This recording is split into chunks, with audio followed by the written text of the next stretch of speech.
కొణిదెల పవన్ కళ్యాణ్ అమ్మ కడుపున ఆఖరివాడిగా పుట్టిన అందరికీ మంచి చేయాలి, మేలు జరగాలి అనే విషయంలో ముందువాడుగా ఉంటాడు.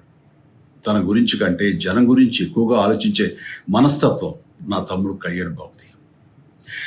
ఎవరైనా అధికారంలోకి వచ్చాక ప్రజలకు ఏదైనా చేయాలనుకుంటారు.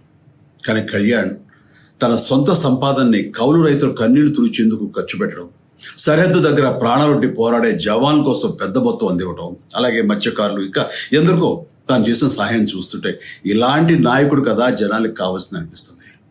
ఒక రకంగా చెప్పాలంటే సినిమాలోకి తను బలవంతంగా వచ్చాడు, రాజకీయాల్లో మాత్రం ఇష్టంతోనే వచ్చాడు.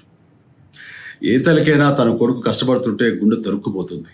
అలాగే ఏ అన్నకైనా తన తమ్ముడు అనవసరంగా మాటలు పడుతుంటే బాధ వేస్తుంది. అలా బాధపడుతున్న నా తల్లికి ఈ అన్నయ్యగా ఒక మాట చెప్పాను. నీ కొడుకు ఎంతోమంది తల్లుల కోసం, వాళ్ళ బిడ్డల భవిష్యత్తు కోసం చేసే యుద్ధం అమ్మా ఇది. మన బాధ కంటే అది ఎంతో గొప్పది అన్నాను. అన్యాయాన్ని ఎదిరించకుండా మౌనంగా ఉండే మంచివాళ్ల వల్లనే ప్రజాస్వామ్యం మరింత నష్టం అని నమ్మి జనం కోసం జన సైనికుడు అయ్యాడు.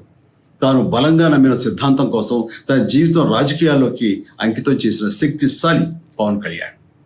ప్రజల కోసం, రాష్ట్ర భవిష్యత్తు కోసం ఆ శక్తిని వినియోగించాలి అంటే చట్టసభలో అతని గొంతు మనం వినాలి.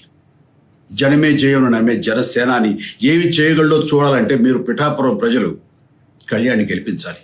మీకు సేవకుడుగా, సైనికుడుగా అండగా నిలబడతాడు. మీకోసం ఏమైనా సరే కలబడతాడు, మీ కళ నిజం చేస్తాడు. పిఠాపురం వాస్తవ్యులకు మీ చిరంజీవి విన్నపం, గాజు గ్లాసు గుర్తుకి మీ ఓటు వేసి పవన్ కళ్యాణ్ని గెలిపించండి. జై హింద్.